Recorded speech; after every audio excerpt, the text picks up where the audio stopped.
Hello friends, welcome to my YouTube channel Barshvi Neha Classes which rests on the mantra of success begins here.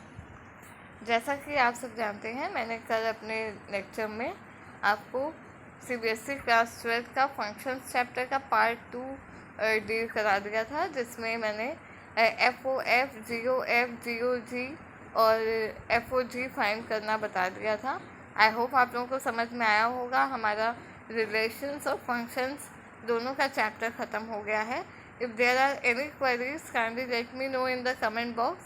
I will surely get back to you और मैं आपको उसका solution provide कर दूँगी। For now आज हम move on करते हैं हमारे बिजनेस स्टडीज़ के फर्स्ट लेक्चर पे, जो कि है CBSE class 12 business studies chapter 1 nature and significance of management.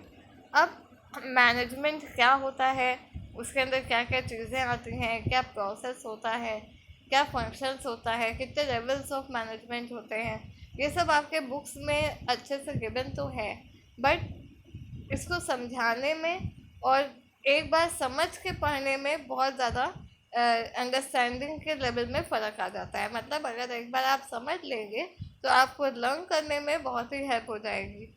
साथ ही इस वीडियो में मैं आपको एक ऐसी शॉर्ट ट्रिक भी बताऊंगी जिससे आप बिजनेस स्टडीज़ को इजीली लर्न कर पाएंगे, क्योंकि ये थ्योरेटिकल सब्जेक्ट है और इसमें सब चीज़ें प्रोड्यूस करना एग्ज़ाम में अपने आंसर्स में रिप्रोड्यूस करना उसे पॉसिबल नहीं हो पाता है।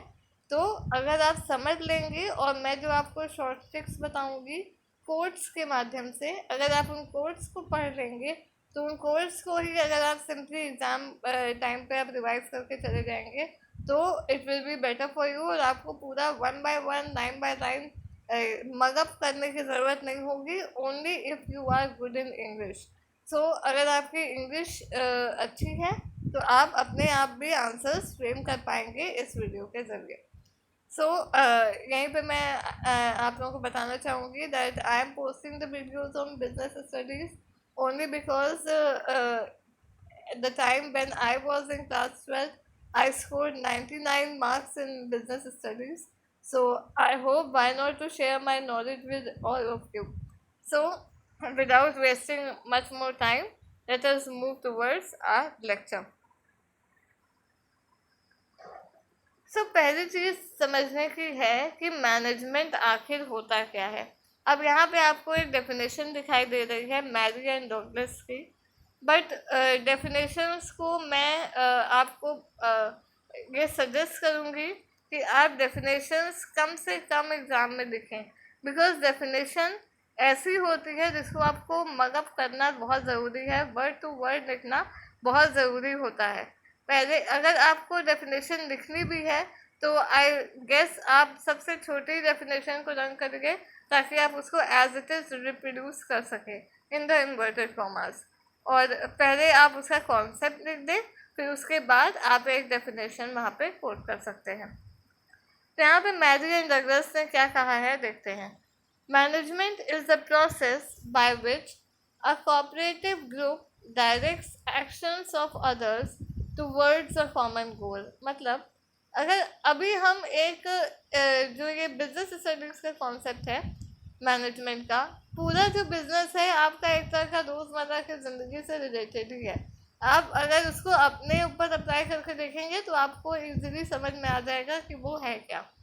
तो फॉर एग्ज़ाम्पल मान लीजिए अगर आपको कोई प्रोजेक्ट असाइन किया गया है, आप असाइनमेंट्स बनाते हैं स्कूल में, आपको कोई प्रोजेक्ट दिया गया है, आप ग्रुप लीडर हैं, तो आपका क्या काम बनता है? मैनेज करना। माने क्या? अपने सारे जितने टीम मेंबर्स हैं उनसे आपको कॉपरेशन निकलवाना, कोऑपरेटिव वे में काम कराना, ताकि आपका डिज़ायर्ड गोल निकल जाए, डिज़ायर्ड गोल अचीव हो जाए। आपका डिज़ायर्ड गोल क्या होता है? आपका डिज़ायर्ड गोल होता है कि आपको टाइमली प्रोजेक्ट कंप्लीट करना है, असाइनमेंट बना देना है, और in the best possible way कम से कम रिसोर्सेज से, मतलब कम से कम स्टेशनरी से, कम अवेलेबल मटेरियल से आप बना सकें और जल्दी से बन जाए। तो इसी को अगर आप बिजनेस पॉइंट ऑफ व्यू में देखें तो एक अगर कोई बंदा है जो CEO है, कोई डायरेक्टर है, कोई बहुत बड़ा बिजनेस चला रहा है, तो उसके लिए मैनेजमेंट क्या होगा? मैनेजमेंट यही है उसके लिए कि वो कैसे अपने लोगों से काम निकलवाए ताकि बेस्ट पॉसिबल वे में प्रोडक्शन हो सके, जल्दी से जल्दी प्रोडक्शन हो सके, विदाउट एनी वेस्टेज हो सके। तो यही है यहाँ पे मैनेजमेंट की डेफिनेशन जो दी है मैरी एंड डगलस ने। It is the process by which a cooperative group directs action, मतलब आपको डायरेक्ट करता है, वो आपको बताता है क्या चीज़ कैसे करनी है, क्या चीज़ कैसे नहीं करनी है, क्या चीज़ में कोई प्रॉब्लम आ रही है तो उसका सोल्यूशन तुरंत आपको प्रोवाइड किया जाता है। तो यही मतलब होता है direct actions of others towards common goal. यहाँ पे आपका कॉमन गोल क्या है? कॉमन गोल है आपका बिजनेस में क्या होता है? कॉमन गोल, कॉमन गोल होता है बिजनेस में आपका प्रोडक्शन करना, टाइमली प्रोडक्शन कंप्लीट करना, एफिशिएंट वे में कंप्लीट करना, मिनिमम रिसोर्सेस में कंप्लीट करना और अल्टीमेटली प्रॉफिट अचीव करना। तो कॉमन गोल यहाँ पे बिजनेस का हो जाता है profit. Profit is the common goal of every business firm. अब इस प्रॉफिट को अर्न करने के लिए बहुत सी चीज़ें ध्यान में रखनी पड़ती हैं, और वो चीज़ें क्या हैं? ये तभी हो पाएगा जब आप कम से कम वेस्टेज करेंगे और ज़्यादा से ज़्यादा प्रोडक्शन करेंगे। चलिए अब हम आगे मूव ऑन करते हैं। आगे देखते हैं। Management is defined as the process of planning, organizing, controlling, and organization's operations in order to achieve the target efficiently and effectively। अब यहाँ पे आप एक वर्ड देख रहे हैं, efficiently and effectively। अब ये क्या होता है ये मैं अभी आपको समझाती हूँ, बट उससे पहले यहाँ पे कुछ वर्ड्स हैं, प्लानिंग, ऑर्गेनाइजिंग, कंट्रोलिंग। अगर आप देखें तो आपका जो पूरा 12th का सिलेबस है वो पूरा सिलेबस आपका इन्हीं सब मैनेजमेंट के फंक्शंस पे ही बेस्ड है। और वो मैनेजमेंट के फंक्शंस क्या हैं आपके? वो मैनेजमेंट के फंक्शंस हैं आपके प्लानिंग, ऑर्गेनाइजिंग, डायरेक्टिंग, कंट्रोलिंग, ये सब आपके मैनेजमेंट के फंक्शंस होते हैं। तो management is defined as the process of planning. कोई भी चीज़ को आप करेंगे, मैनेज करेंगे, तो सबसे पहली चीज़ आप क्या करेंगे? चीज़ों को प्लान करेंगे। एक आप स्ट्रेटजी बनाएंगे, कैसे करना है, कब तक कर लेना है, किस तरह से करना है। फिर चीज़ों को ऑर्गेनाइज करेंगे, जितने भी मटेरियल आपके पास अवेलेबल है, रॉ मटेरियल, उसको इकट्ठा करेंगे। फिर आप यहाँ पे कुछ चीज़ें मिसिंग हैं, जैसे डायरेक्टिंग भी बीच में एक आता है, स्टाफिंग भी आता है। आप अगर लार्ज स्केल पे देखें तो इसके बाद आपका आता है ऑर्गेनाइजिंग के बाद स्टाफिंग। स्टाफिंग माने क्या? आप जो है आप स्टाफ अपॉइंट करेंगे, माने रिक्रूटमेंट करेंगे, लोगों को हायर करेंगे कि आपका काम वो निकाल सकें।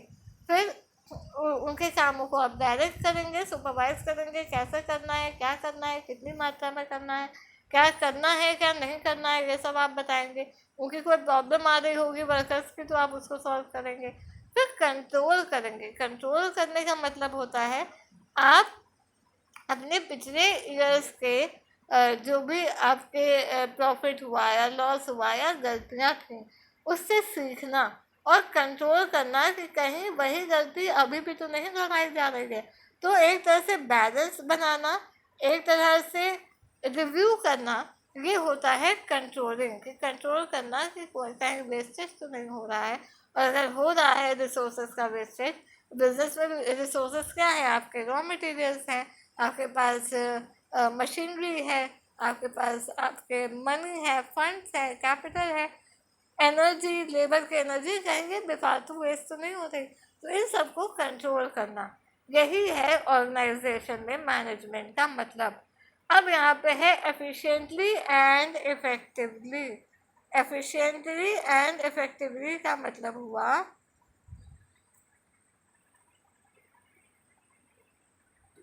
एफिशिएंटली एंड इफेक्टिवली का मतलब कि आप देख लें कि एक होता है काम एफिशिएंट करना। एफिशिएंट माने कम वेस्टेज ऑफ रिसोर्सेज के साथ मैक्सिमम प्रोडक्शन।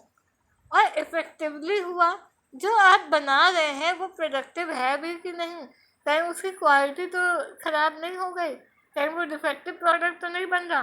तो ये होता है एफिशिएंटली और इफेक्टिवली का मतलब। Now let's move forward. अब आता है हमारा concept of management. Concept of management हमारे दो हैं, और वो कॉन्सेप्ट ऑफ मैनेजमेंट है, एक ट्रेडिशनल, एक है मॉडर्न।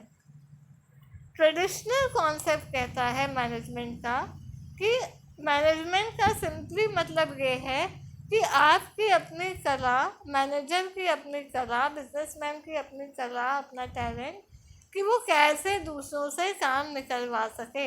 यहाँ पे ट्रेडिशनल वाले में रिसोर्सेस के यूटिलाइजेशन पे कोई भी जोर नहीं दिया जाता। कितना यूज़ करो, कम करो, ज़्यादा करो, इसकी कोई भी बात वो नहीं कहता। बट सिमिलर इसी के कुदरती है, इसी के अपोजिट रिवर्स है आपका मॉडर्न। मॉडर्न क्या कहता है? मॉडर्न दूसरों से काम निकलवाने पे फोकस नहीं करता, बल्कि मॉडर्न ये बताता है कि आप अपने गोल्स को कैसे अचीव करें, मैक्सिमम प्रोडक्शन करें और मिनिमम रिसोर्सेस को यूज़ करें। ये होता है आपका कॉन्सेप्ट ऑफ मैनेजमेंट, जो कि मॉडर्न के पॉइंट ऑफ व्यू से है। अब इसको एक बार डील कर लेते हैं, पढ़ लेते हैं। Traditional concept, management is the art of getting things done through others, मतलब आपकी अपनी कला कि आप लोगों से किस तरह से काम करवाते हैं। दूसरा है मॉडर्न कॉन्सेप्ट।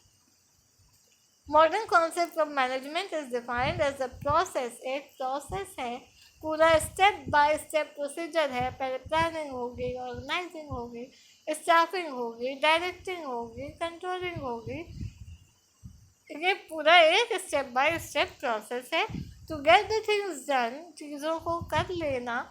देखिए यहाँ पे फ़र्क क्या है? ट्रेडिशनल बोलता है दूसरों से चीज़ें कराना, लेकिन मॉडर्न क्या कहता है? To get the things done by others. Word यहाँ पे नहीं है, यहाँ पे है चीज़ों को करना, चाहे वो अपने आप करे, चाहे वो दूसरों से कराए, लेकिन यहाँ पे चीज़ों के होने पे जोर दिया जाता है with maximum production and minimum use of resources, that is minimum wastage, with the aim of achieving the goals effectively and efficiently.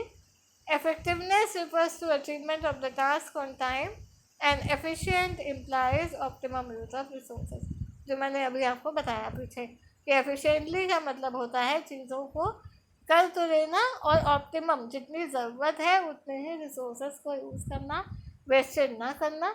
और इफ़ेक्टिवली मतलब होता है टाइम पे काम कंप्लीट कर लेना, और जो भी प्रोडक्शन हुआ है वो देखना कि वो गुड क्वालिटी का, यूजेबल क्वालिटी का प्रोडक्शन हुआ भी है कि नहीं, उसको हम बेच भी सकते हैं कि नहीं। अब आगे मूव करते हैं। नेक्स्ट है आपका characteristics of management. Characteristics of management आपका क्या कहता है? कैरेक्टरिस्टिक्स ऑफ मैनेजमेंट कहता है कि मैनेजमेंट के सारे फीचर्स, मैनेजमेंट के फीचर्स क्या होते हैं? पहला, गोल ओरिएंटेड। गोल ओरिएंटेड माने आप पहले एक अपना गोल बनाएंगे, उस गोल के अकॉर्डिंग आप काम करेंगे। तो आप एक अपना लक्ष्य बनाएंगे, आप अपना टारगेट बनाएंगे। आप मान लीजिए पढ़ाई के लिए, एग्ज़ाम के लिए प्रिपेयर कर रहे हैं, पढ़ाई कर रहे हैं, तो आपका टारगेट क्या है? आपका टारगेट है टाइमली कोर्स कंप्लीट करना, एग्ज़ाम को पास करना। Similarly business point of view के लिए ऑब्जेक्टिव क्या होता है? उसका एक गोल होता है। पहले वो अपना एक गोल बनाएगा, वो गोल क्या होगा? ऑब्वियसली प्रॉफिट मोटिव होगा। लॉस किसी का गोल नहीं होता, प्रॉफिट गोल होता है। तो और एक गोल बनाएगा, क्या बनाएगा? कितना प्रोडक्शन कर लेना है, कितने टाइम में कर लेना है, फिर उस अकॉर्डिंग अपना काम करेगा। तो पहला है गोल ओरिएंटेड प्रोसेस। सेकेंड है मैनेजमेंट इज ऑल परवेसिव। इसका परवेसिव वर्ड यहाँ पे आया। परवेसिव का मतलब क्या है? The use of management is not restricted. It is applicable in organization big और स्मॉल, यहाँ पे आप परवेसिव की जगह यूनिवर्सल वर्ड भी लिख सकते हैं। मतलब हर जगह पे मैनेजमेंट अप्लाई होता है, चाहे वो छोटी से छोटी ऑर्गेनाइजेशन हो या बड़ी से बड़ी ऑर्गेनाइजेशन। हर जगह चाहे वो प्रॉफिट मेकिंग हो चाहे वो नॉन प्रॉफिट मेकिंग हो, हर किसी को काम करने के लिए, छोटे से छोटा अगर शॉपकीपर भी है तो वो काम करने के लिए अपनी चीज़ों को पहले मैनेज करेगा, एक प्रॉपर स्ट्रैटेजी बनाएगा कैसे क्या करना है, कैसे क्या नहीं करना है। थर्ड आता है मैनेजमेंट इज मल्टी डायमेंशन। मतलब मैनेजमेंट एक वर्ड केवल बिजनेस के लिए ही यूज़ नहीं होता, मैनेजमेंट सब जगह पे यूज़ होता है। मल्टी डायमेंशनल कई जगहों पे यूज़ हो सकता है। कौन कौन सी है? मैनेजमेंट ऑफ हाउस, घर का आप कैसे मैनेजमेंट करते हैं। मैनेजमेंट ऑफ पीपल, आप अपने लोगों का कैसे पीपल करते हैं। मैनेजमेंट ऑफ ऑपरेशन, यानी कि चीज़ों जो आप क्या लोग काम कर रहे हैं वो काम कैसे कर रहे हैं उनका मैनेज करना। मतलब अगर आप इसको बिजनेस पॉइंट ऑफ व्यू से भी देखें तो यहाँ पे हाउस का मतलब हो गया आपकी एंटरप्राइज की बिल्डिंग जहाँ पे आप काम कर रहे हैं। अगर कोई फैक्ट्री है तो आपका फैक्ट्री प्रीमाइस। तो ये मैनेजमेंट इज मल्टी डायमेंशन, माने कोई भी बिजनेसमैन होता है वो मैनेजमेंट कई जगह पे करता है। ऑफ हाउस, ऑफ बिल्डिंग, मतलब जहाँ पे वो काम कर रहा है वो वेल मेंटेन है कि नहीं है। और पीपल जो वर्कर्स हैं उसको उनको मैनेज करना, उनको देखना कि उनको कोई प्रॉब्लम तो नहीं आ रही है, उनके ज़रूरतों का ख्याल रखना। फिर ऑफ ऑपरेशंस, ऑपरेशन का मतलब हुआ कि वो किस तरह से काम कर रहे हैं, काम कर भी रहे हैं कि नहीं कर रहे हैं। तो ये हुआ आपका management is multidimensional. Moving ahead,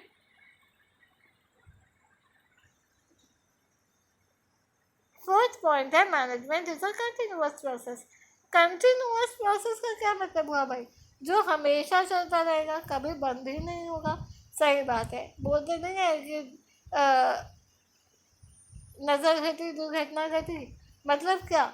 इसका मतलब होता है कि हर समय देखते रहना कि हाँ काम सही से हो रहा है कि नहीं हो रहा। प्लानिंग, ऑर्गेनाइजिंग, स्टाफिंग, ये रेगुलरली कंट्रोलिंग चलती रहती है ऑर्गेनाइजेशन में। एक बार कर दिया बैठ गए ऐसा नहीं होता, year by year.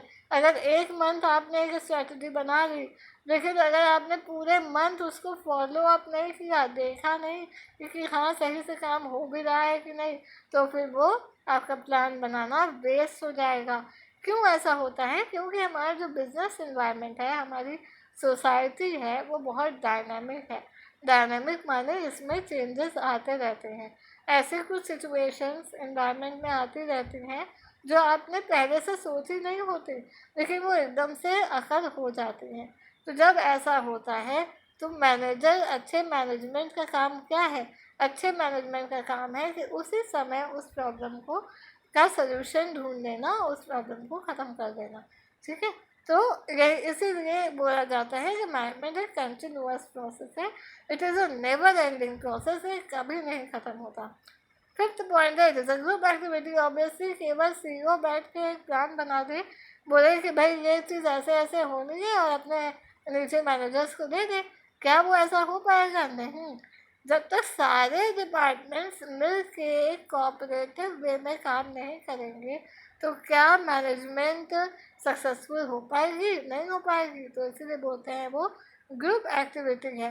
Her department, her individual, workers, employees, employers, सब का एक कंबाइंड रोल होता है किसी भी गोल को अचीव करना, कोऑपरेटिव वे में काम करना। इसीलिए ये ग्रुप एक्टिविटी बोली जाती है। फिर है पॉइंट आपका it is an intangible force. Obviously intangible word, जो कि यहाँ अकाउंट्स के स्टूडेंट होंगे उनको ये वर्ड इजीली पता होगा कि इनटैंजिबल मतलब क्या होता है। इनटैंजिबल वर्ड का मतलब होता है जिसको आप देख नहीं सकते और मेनली छू नहीं सकते, कांट टच। ठीक है। तो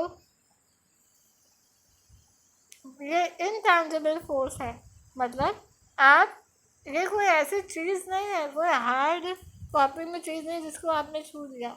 ये आपका एक टैलेंट है, आपका एक पोटेंशियल है, जिससे आप काम लोगों से करवाते हैं और खुद काम करते हैं इन अ कोऑपरेटिव वे। तो it can not be seen और टच्ड।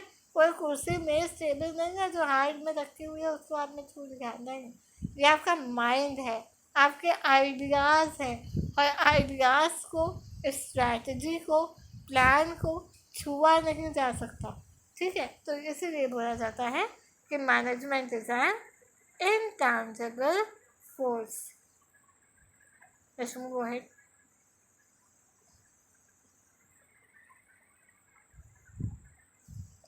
अब आता है आपका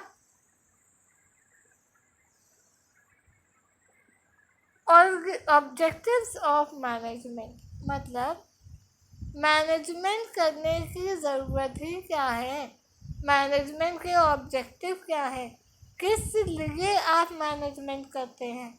तो मैनेजमेंट के ऑब्जेक्टिव्स को 3 पार्ट में डिवाइड किया जाता है, ऑर्गेनाइजेशनल ऑब्जेक्टिव्स, सोशल या पर्सनल ऑब्जेक्टिव्स। अच्छा, इसको डील करने से पहले let me move back and मैंने आपसे कहा था that I will be telling you the code way of learning your answers. अब देखिए, ये प्रोसीजर मैंने अपनाया था अपने टाइम पे और it really helped me, so I thought मैं आप लोगों को भी इसको बता देती हूँ। मैनेजमेंट क्या है, इसके आपको अब कैरेक्टरिस्टिक्स लर्न करने हैं। अब आप 1 बाय 1 याद करेंगे। अब सारे चैप्टर्स हैं, सारे चैप्टर में कैरेक्टरिस्टिक्स का पॉइंट होगा, इम्पोर्टेंस का पॉइंट होगा, एडवांटेज होगा, डिसएडवांटेज होगा। आप सबके अगर लाइन बाय लाइन याद करने जाएंगे तो आप कंफ्यूज हो जाएंगे कि कौन सा पॉइंट किस टॉपिक का था, कौन सा पॉइंट किसका नहीं था। सॉरी। सो अब हम लोग देखते हैं कि what is the code way of learning the answer. Code way है, आप जो मेन की वर्ड्स हैं उनको एक कोड बना लीजिए, और वो कोड आप जैसे ही बनाएंगे आपको आंसर लर्न होना शुरू हो जाएंगे। जैसे पहले में कोड वर्ड दिख रहा है जी, गोल, तो आप यहाँ पे जी बना लीजिए। दूसरा है आपका परवेसिव, परवेसिव या यूनिवर्सल, तो आपने यू बना दिया, यूनिवर्सल। फिर आपका था मल्टी डायमेंशन, आपने बना दिया एम। इसके बाद मूव ऑन करते हैं, तो आपका बचेगा कंटिन्यूअस, ग्रुप एक्टिविटी और इंटेंजिबल।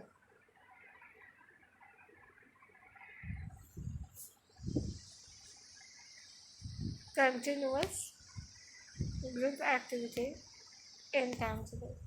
तो ये आपका कोड हो गया। अब इसको मैंने बीच में स्लैश इसलिए लगाया है क्योंकि तोड़ तोड़ के याद करने में कोड इजी हो जाता है। तो आपका ये कोड बन गया GUMCGI, GUMCGI when in the. अब आप एक नोट कॉपी साथ में ज़रूर रखा करिएगा and try to write all the codes at one place. Chapter का नाम डाला nature and significance of management, first point डाला आपने कैरेक्टरिस्टिक ऑफ मैनेजमेंट, साइड में उसका छोटा सा कोड लिख लिया CODE, और कोड हो गया आपका GUMCGI। तो अब जब आप एग्ज़ाम पॉइंट में याद करेंगे, जब आप इसको रिवाइज करते रहेंगे रेगुलरली, तो आपको याद रह जाएगा कि जी का मतलब होता है गोल ओरिएंटेड, यू का मतलब होता है यूनिवर्सल, एम का मतलब होता है मल्टी डायमेंशनल, सी का मतलब होता है कंटिन्यूअस एक्टिविटी, जी का मतलब अगेन होता है आपका ग्रुप एक्टिविटी, और आई का मतलब होता है इंटेंजिबल। अब इसको आप और छोटा कर सकते हैं, कोड कैसे कर सकते हैं जी, यहाँ पे 2 बार आया है, 2 बार आया ना, तो आप इसको लिख दीजिए GUMCI। ये हो गया आपका कोड GUMCI। ठीक है। तो this is the way to learn business studies, या कोई भी ऐसा सब्जेक्ट जिसमें आपको बहुत मदद करने की ज़रूरत है पॉइंट्स को, तो आप इस तरह से कोड्स बना के उनको डील कर सकते हैं।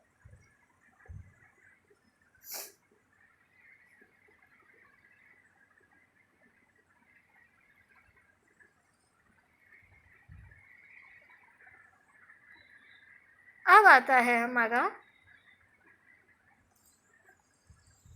ऑब्जेक्टिव्स। मैंने बताया ऑब्जेक्टिव्स 3 तरह के हैं, तो आप इसको एक डायग्राम बना लिया करिए, ताकि एग्ज़ाम में जब आप आंसर्स को प्रेजेंट करें ना बोर्ड्स में, तो आपको मार्क्स अच्छे मिले। और ऑब्वियसली जब आप डायग्राम्स बनाते हैं तो इससे सिर्फ एग्ज़ामिनर का टाइम नहीं बचता है, आपका भी टाइम बचता है।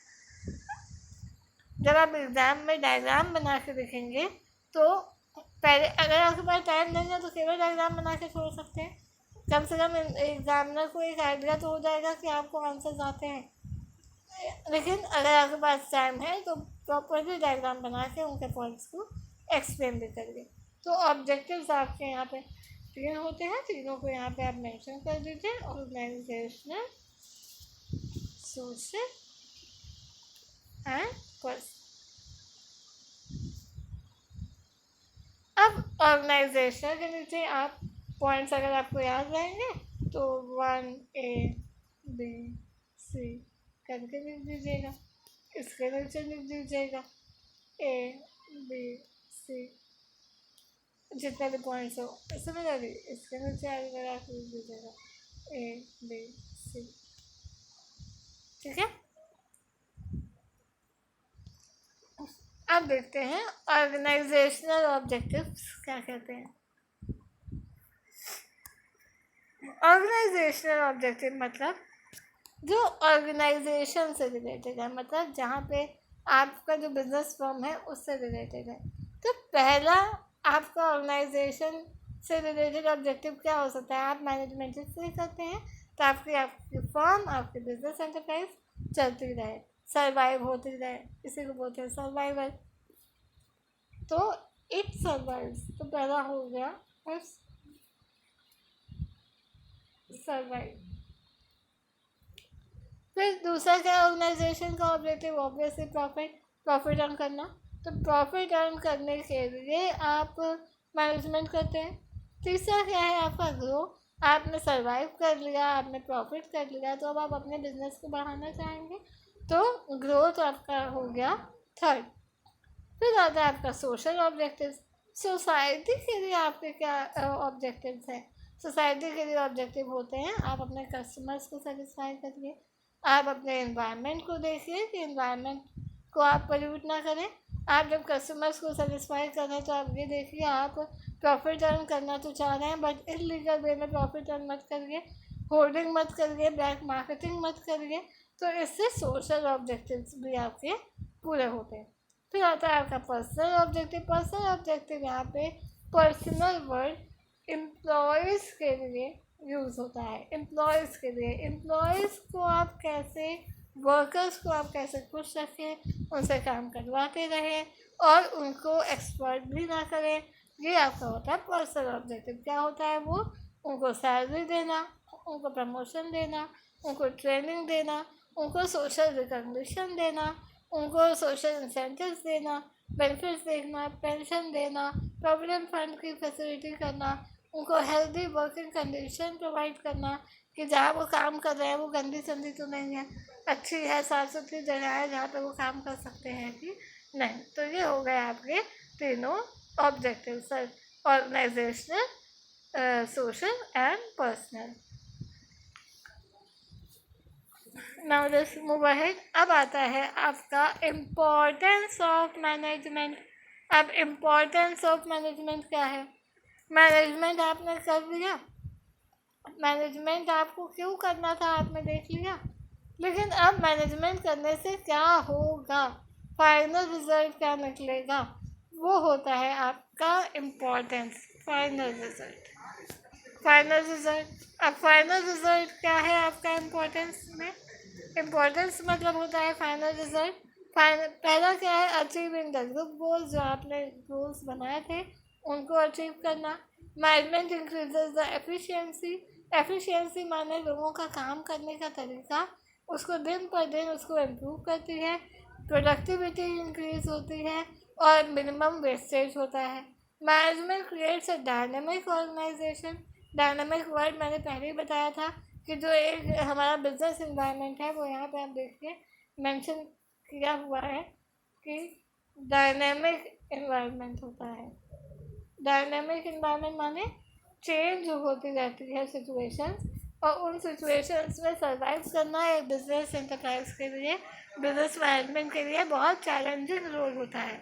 फिर आता है आपका health in achieving personal objective, जितने भी ऑब्जेक्टिव थे आप तीनों पॉइंट्स के आप बढ़ा सकते हैं। Health in achieving social objectives, health in achieving organisational objectives and health in achieving personal objectives. तो एक तरह से आप ऑब्जेक्टिव्स को ही लेके इम्पोर्टेंस वाला पॉइंट बना सकते हैं। It helps in achieving 3 types of objectives, आपने तीनों लिख दिए और ये आपका हो गया इम्पोर्टेंस का पॉइंट। फिर है आपका पर्सनल ऑब्जेक्टिव, मैंने पहले बता दिया कि आपको एम्प्लॉयज़ को कैसे वर्क करने के लिए इनकरेज करना है, उनको प्रमोशन देना, उनको लीड करना, उनको मोटिवेट करना, उनको ट्रेनिंग देना, उनके प्रॉब्लम्स को सुनना, उनके प्रॉब्लम्स का सलूशन निकालना।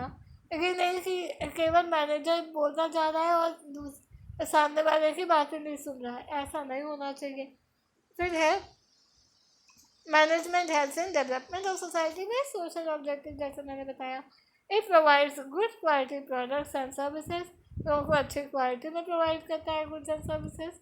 क्रिएट्स एम्प्लॉयमेंट, ऑब्वियसली जब बिजनेस चलता रहेगा तो आपको स्टाफ रिक्रूट करने की ज़रूरत होगी, स्टाफ को अपॉइंट करने की ज़रूरत होगी, तो आप एम्प्लॉयमेंट देंगे।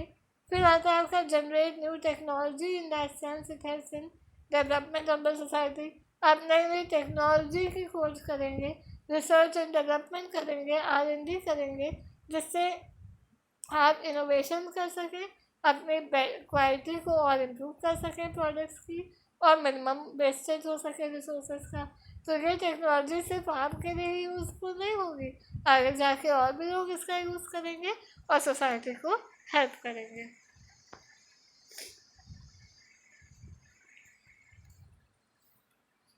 अब एक पॉइंट आता है हमारा, बहुत ही क्वेश्चन आता है, management is an art, science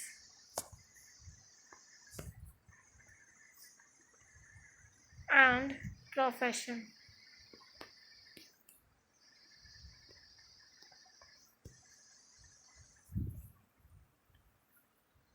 management एक आर्ट क्यों है? आर्ट माने क्या होता है? कोई बंदा ड्राइंग करता है, बच्चा ड्राइंग करता है, तो उससे अपनी कैपेबिलिटी होती है ना कि वो कैसे ड्राइंग कर रहा है, कितना अच्छे लाइन खींच रहा है, कितना अच्छा पेंटिंग कर रहा है, कलर्स का यूज़ कर रहा है। तो आर्ट क्या है?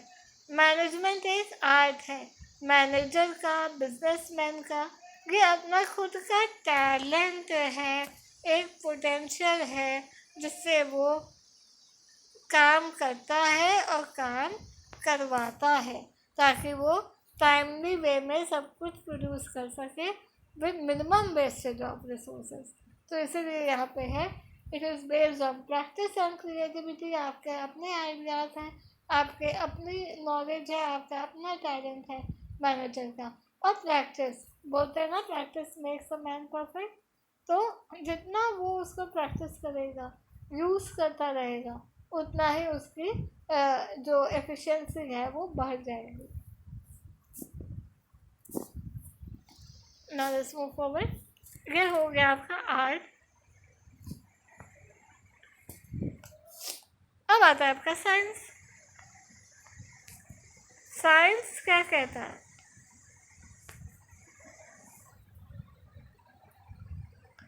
कोई भी चीज़ साइंस है मतलब यूं ही कहीं से उठ के नहीं आ गई है, एक प्रैक्टिकल लॉजिक है उसके पीछे, कुछ रिसर्च करी गई है, लॉज बनाए गए हैं, रूल्स बनाए गए हैं, उनको अप्लाई करके देखा गया है और उनको ट्रू पाया गया है, अप्लाई किया गया, फिर उनको ट्रू पाया गया। फॉर एग्ज़ाम्पल, जब आप इकोनॉमिक्स स्टूडेंट अगर हैं तो आपको थ्योरी ऑफ डिमांड पता है।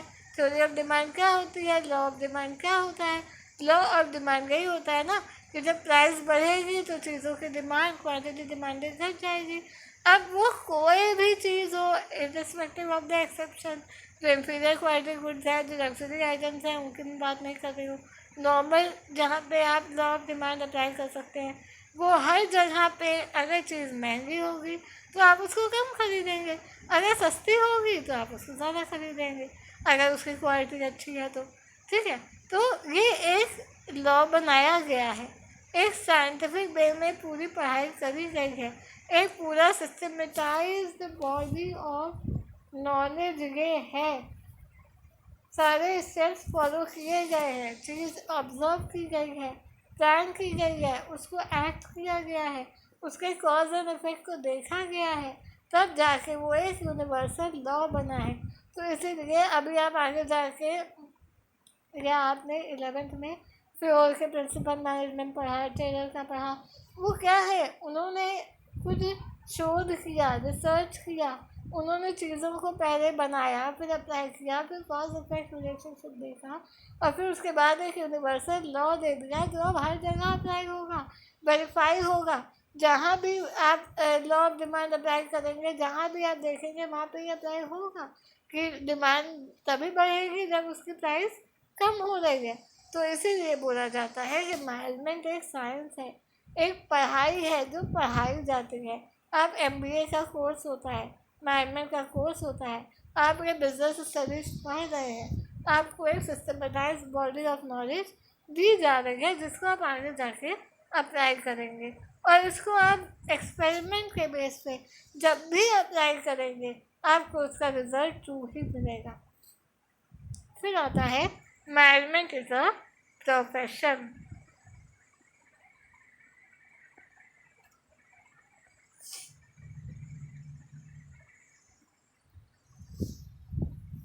आई गेस ये आपकी क्लास थोड़ी लंबी हो रही है, but this chapter is a quite long chapter, तो मैंने सोचा कि इसको एक ही बार में ख़त्म करना ज़्यादा सही होगा। अब है आपका प्रोफेशन। प्रोफेशन क्या होता है? Profession can be defined as an occupation. आपका एक ऐसा ऑक्यूपेशन जो कि बेस्ड है एक स्पेशलाइज नॉलेज पे, आपने उसकी पढ़ाई पढ़ी है, आपको उसके बारे में, उसकी चीज़ों के बारे में पता है, आपने उसमें ट्रेनिंग करी है, और अब आप उसको अप्लाई कर रहे हैं। अब ये हर जगह अप्लाई नहीं होता, प्रोफेशन है भी और नहीं भी, ये भी कॉन्सेप्ट एक क्वेश्चन आ सकता है। अगर आप स्मॉल बिजनेस हाउसेस, जैसे कोई छोटा सा दुकानदार अगर ले ले, तो वो कोई MBA पढ़ के नहीं आएगा अपना दुकान खोलने। ठीक है, तो उसके लिए ये स्पेशलाइज बॉडी ऑफ नॉलेज नहीं है, तो उसके लिए ये प्रोफेशन नहीं है, उसका बस ये ऑक्यूपेशन है। लेकिन अगर आप बड़े बड़े बिजनेस फर्म देखें तो वहाँ पे MBA पढ़े लोग अपॉइंट होते हैं डिफरेंट फील्ड्स में, तो वहाँ पे वो प्रोफेशन भी है, क्योंकि वो लोगों की हेल्प भी कर रहे हैं। अब इसके 3 क्राइटेरिया है, देखिएगा। Well defined body of knowledge, पहला है well defined body of knowledge.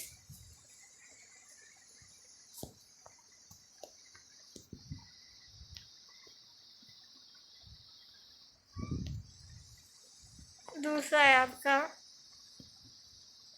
Restricted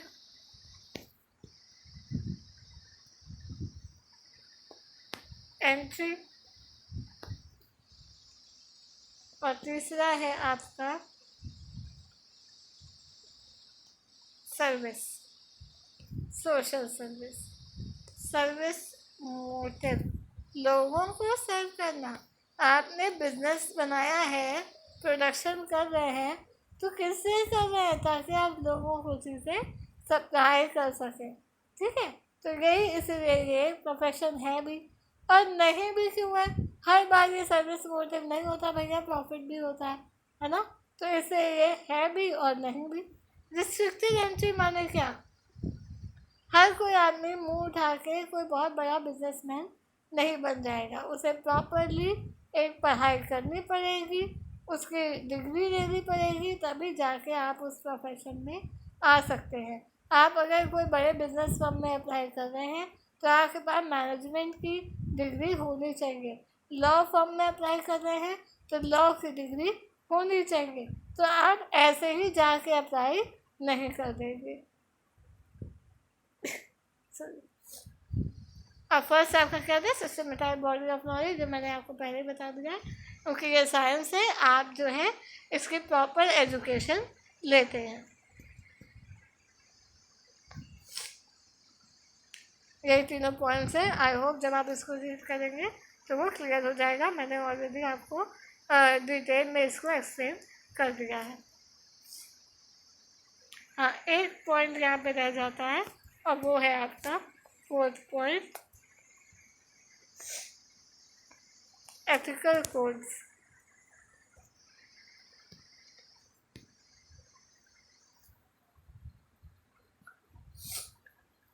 ethical code क्यों है भाई? एथिकल कोड का मतलब कि यहाँ पे आपकी एक मॉरल रिस्पॉन्सिबिलिटी बनती है। मॉरल रिस्पॉन्सिबिलिटी बनती है। आप प्रेशर कुकर्स का प्रोडक्शन कर रहे हैं, बट अगर आप उसकी क्वालिटी नहीं देखेंगे, सेफ्टी वॉल को चेक नहीं करेंगे तो कि वो सही है कि नहीं, तो क्या ये सही होगा? अगर आप अपनी चीज़ों में गारंटी अवेलेबल नहीं कराएंगे तो क्या वो सही होगा? मॉरल रिस्पॉन्सिबिलिटी आपकी फुलफिल होगी? नहीं होगी। तो एथिकल कोड माना गया हुआ विदाउट एनी एक्सप्लॉयटेशन आपकी मॉरल रिस्पॉन्सिबिलिटी बनती है कि आप लोगों को best quality products and reasonable price दें। अब इसको पढ़ लेते हैं। For every profession there are set of ethical code fixed by professional organization and are binding on all the professionals of that profession. In case of management, there is growing emphasis on ethical behavior of managers. आइमा एक association बनाई गई है, all India management association, जिसने Indian managers के लिए एक well defined code of conduct, किस तरह से काम करना चाहिए, कैसे करना चाहिए, क्या नहीं करना चाहिए, वो सब बनाया हुआ है।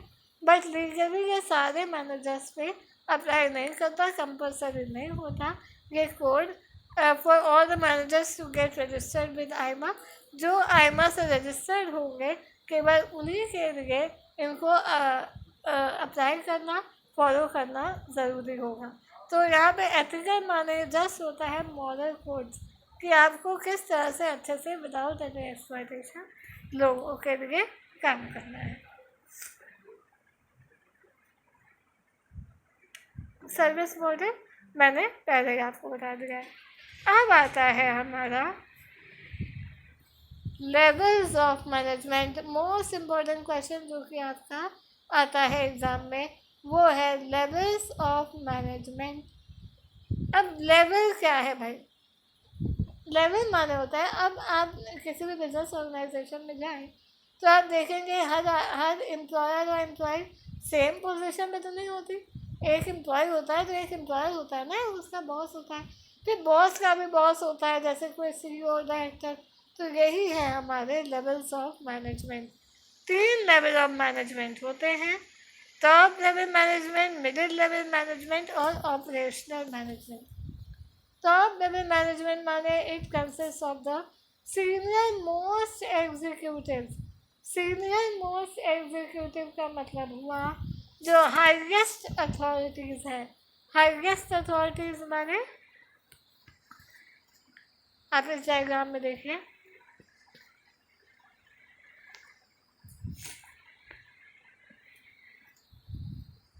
हाईएस्ट अथॉरिटी माने हमारे CEO, chairman, president, vice president, जो से मेमोरेंडम ऑफ एसोसिएशन और रूल्स एंड रेगुलेशन बनाते हैं, उनका पालन करवाना मिडिल मैनेजमेंट का काम होता है। तो अब मैनेजमेंट क्या करता है, यहाँ पे अब देखिए आप, इसका वो दिया हुआ है, it is executive coaching, change management, leadership and delegation empowerment.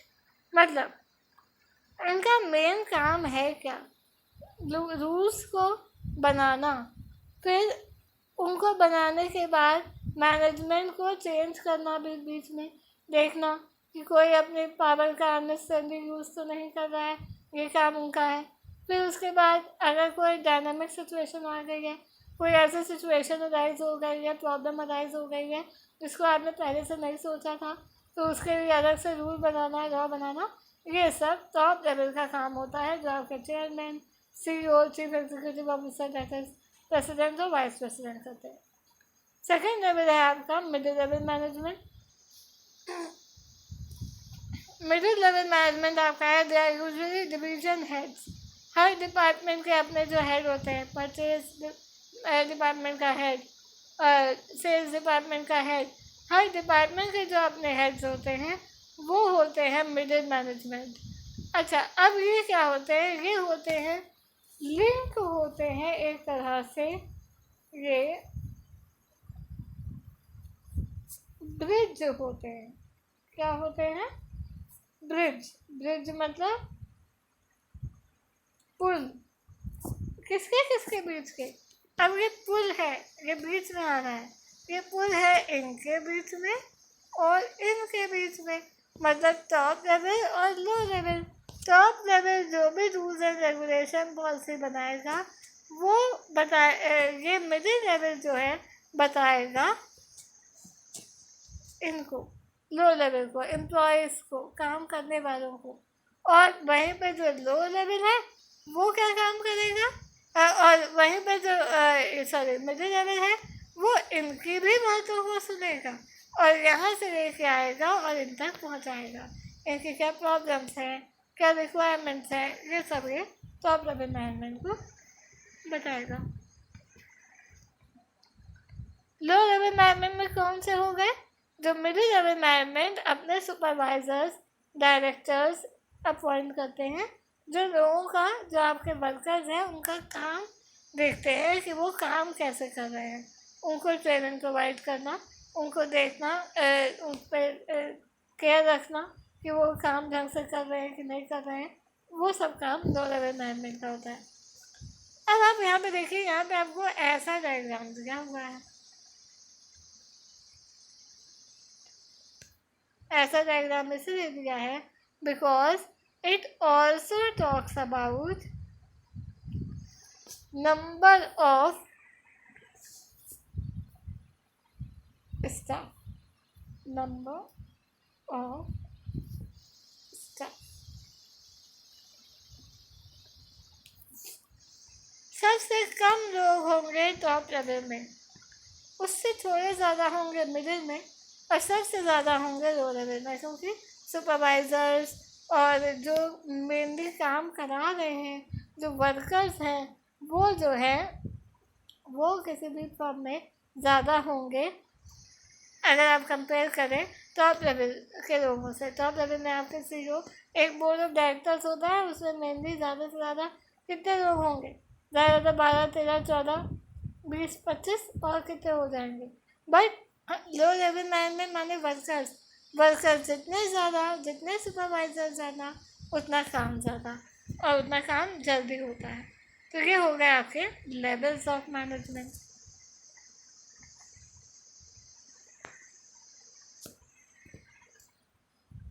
अब देखिए क्या आता है आपका functions of management. Functions of management मैंने आपको पहले बताया था कि 12th में आपका ये सारे फंक्शंस का एक एक चैप्टर है और वो है planning, organizing, staffing, directing, controlling. ये है आपके कोड फंक्शंस का, planning, organizing, staffing, directing, controlling. अब ये होता क्या है देख लेते हैं। प्लानिंग, एक strategy banana, deciding in advance, पहले से बनाना, क्या करना है, कैसे करना है, किस तरह से करना है ताकि मैक्सिमम गोल अचीव हो सके और मिनिमम रिसोर्सेज का वेस्टेज हो। ऑर्गेनाइजिंग, आपने ऑब्जेक्टिव बना लिया, आपने गोल बना लिया, आपने काम की स्ट्रैटेजी बना ली, क्या करना है, कैसे करना है, अब आप लोगों को रोल असाइन करेंगे, आप लोगों को काम बांटेंगे। तो लोगों को काम बांटना और लोगों की रिस्पॉन्सिबिलिटी, अथॉरिटी को फिक्स करना, ये हो जाता है ऑर्गेनाइजिंग। इसी में आपका एक वर्ड आता है डेलीगेशन।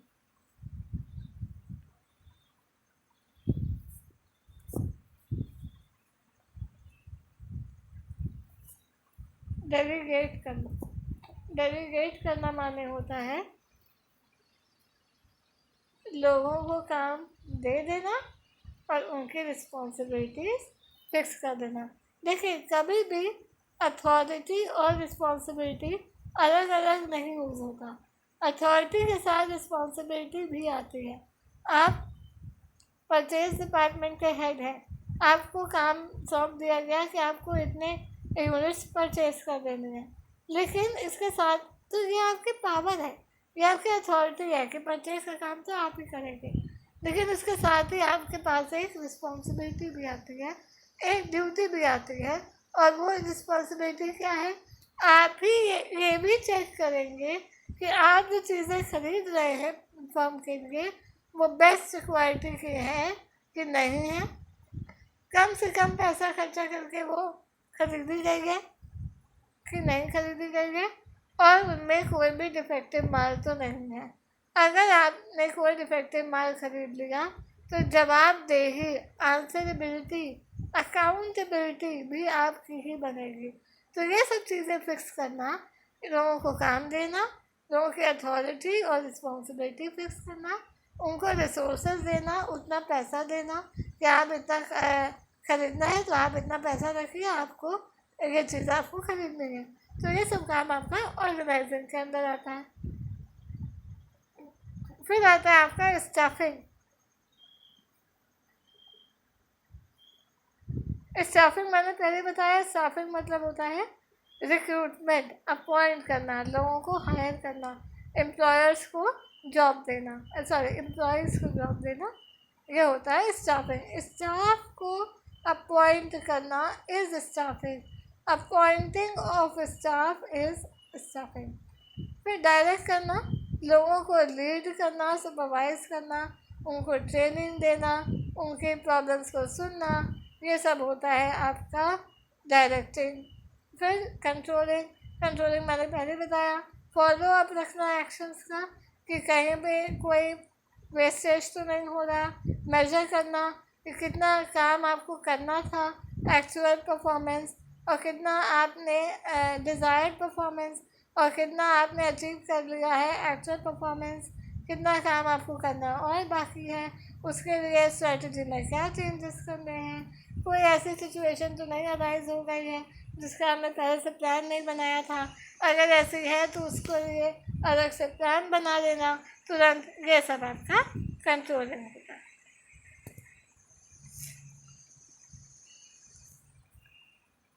अब है आपका coordination, the essence of management.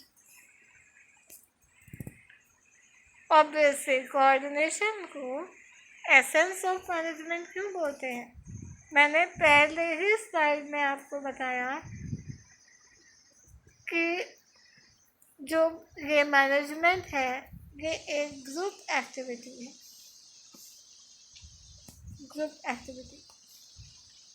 बहुत सारे डिपार्टमेंट्स यहाँ पे लगे हुए हैं, बहुत सारे यहाँ पे लोग लगे हैं, एम्प्लॉयज़ हैं तो एम्प्लॉयर्स भी हैं, आपने जिनसे सामान खरीदा है वो भी हैं, बीच में कुछ एजेंट्स भी होंगे, ठीक है।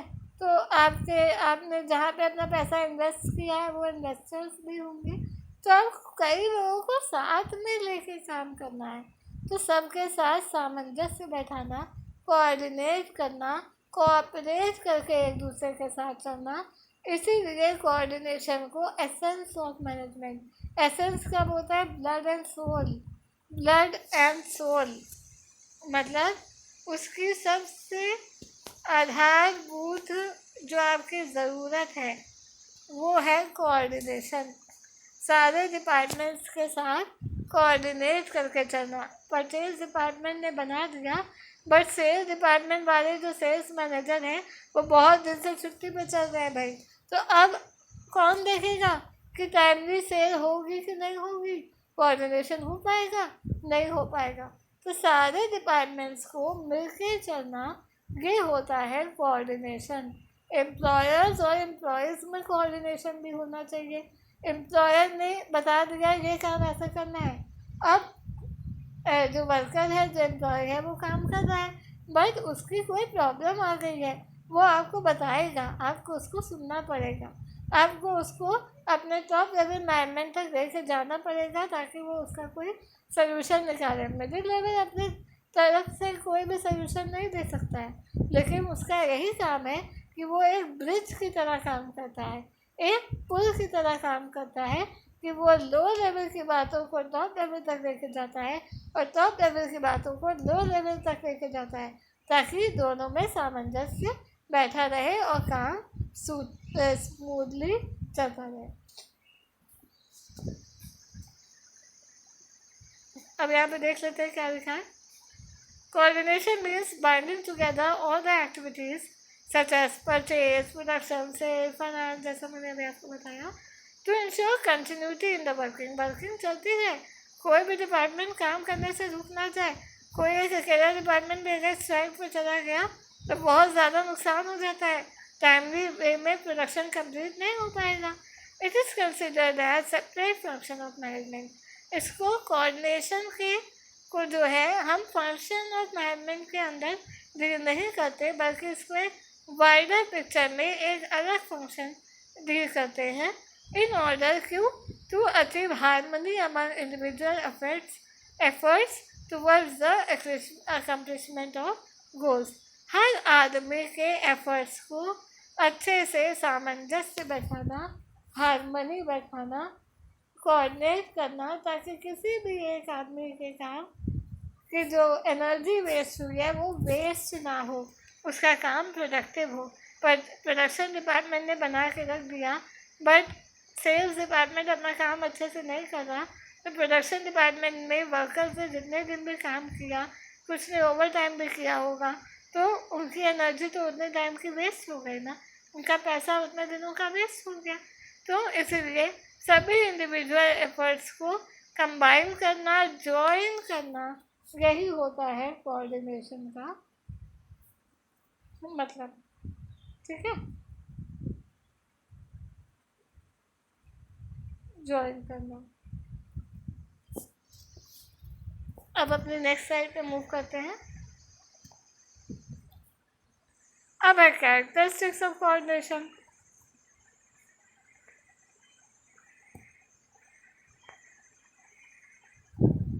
ऑब्वियसली जो भी मैनेजमेंट की कैरेक्टरिस्टिक्स है वो सब इसकी हैं। ये इंटीग्रेट करता है ग्रुप एफर्ट को, अलग अलग लोगों के एफर्ट्स को इंटीग्रेट करता है, माने जॉइन करता है, जोड़ता है, मिलाता है। It ensures units of action. हर यूनिट ऑफ एक्शन के जो काम किए गए हैं उनकी प्रोडक्टिविटी, उनकी कैपेबिलिटी को इंश्योर करता है कि हाँ उनका काम वेस्ट नहीं जाएगा, कंटिन्यूअस है, हर समय चलता रहता है।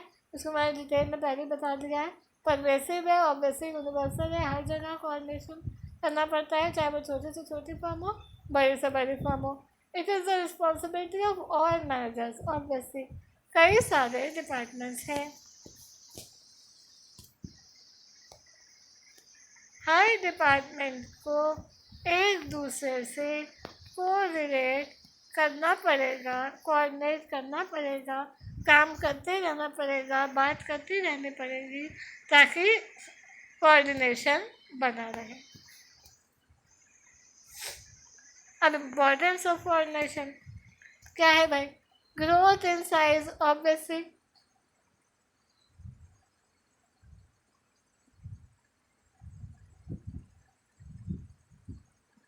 जब भी आपकी ऑर्गेनाइजेशन ग्रो करेगी, आपका मेन मोटिव क्या होता है?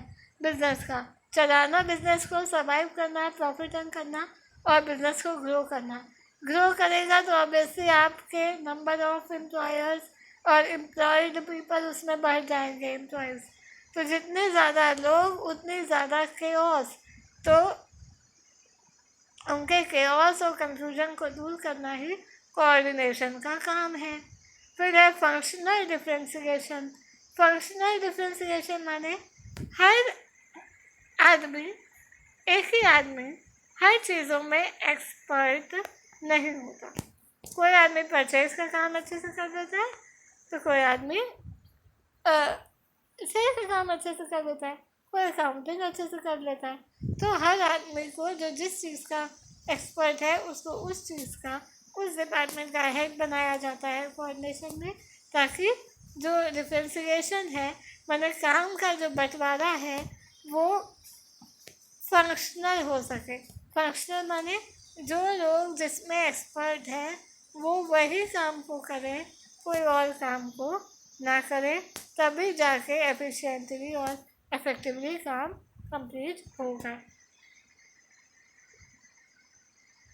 ठीक है। नाउ स्पेशलाइजेशन बाय एक्सपर्ट वाली बात हुई। अब जब हर आदमी एक्सपर्ट है तो काम भी वो एक्सपर्ट तरीके से करेगा।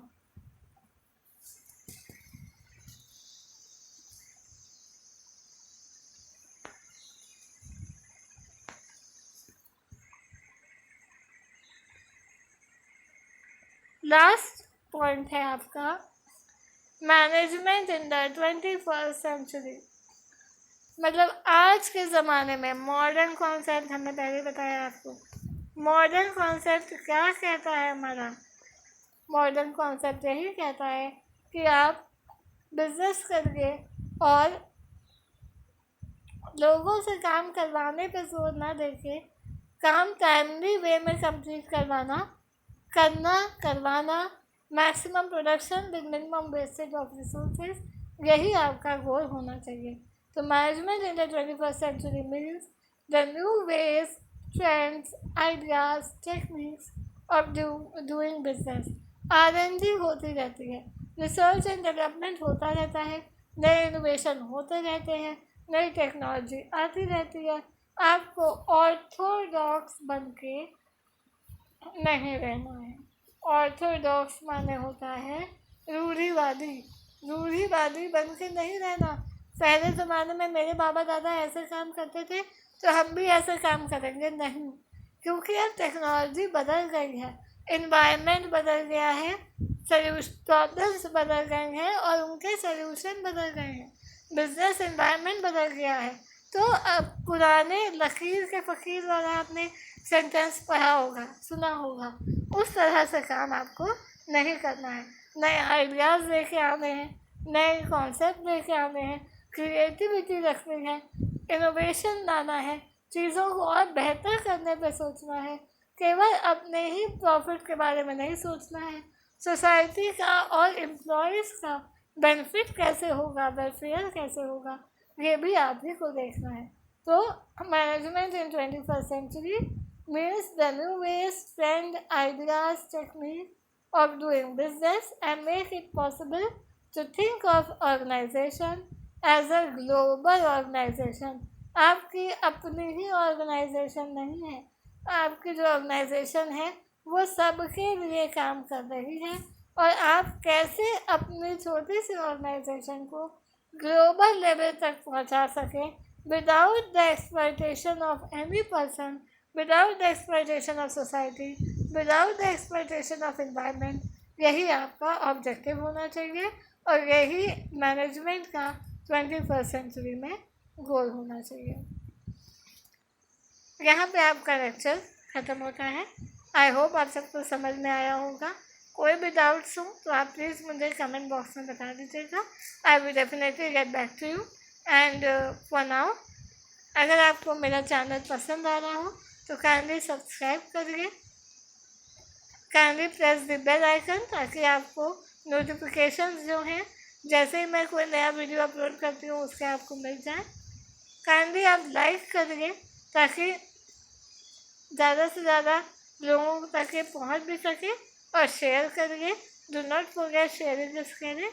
तो जितना आप शेयर करेंगे दैट विल मीन दैट आप औरों के लिए केयर कर रहे हैं। That's all for today. Thank you very much and thanks for watching.